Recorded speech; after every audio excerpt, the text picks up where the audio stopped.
Now we are into the budget of 2018. A few hours from now it will be announced. It is obvious to understand what has been the government's effort in the past budget. If you look at the immediate past budget, the government had focused on various sectors in the economy. Actually, the budget speech of the finance minister had said, I'm going to focus on youth, on rural areas, and all those nearly 8 segments that the government was trying to focus on. But the government was very clear. Their objective is transform, energize, and clean. That was the message that I read in the last budget, and I thought that was a very cogent message that they had done. The budget has also, because government is the owner of the banks, the budget has also to say something about what they are thinking about the banks, the commercial banks. In our country, banks play a very important role in the financial structure of the country.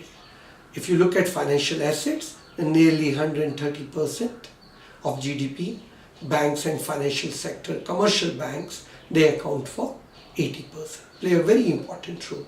And amongst these, the public sector banks account for more than 3/4 of the assets. So that means the government, who's the owner of the public sector banks, has to think about the banking system and thereby the financial sector. Last year, in the budget, the government did talk about what to do as far as the banks are concerned. So in the past, the government's focus has been basically on transform, energize, and clean.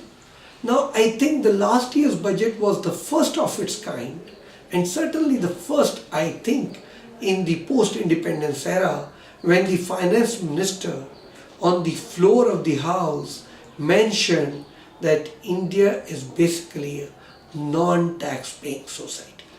It's obvious all of us pay taxes on our consumption, but what the finance minister was referring to was direct taxes.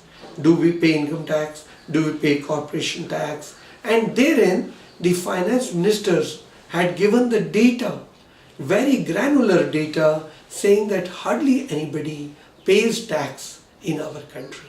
Both at the individual tax base as well as the corporate tax base, the finance minister had something to say.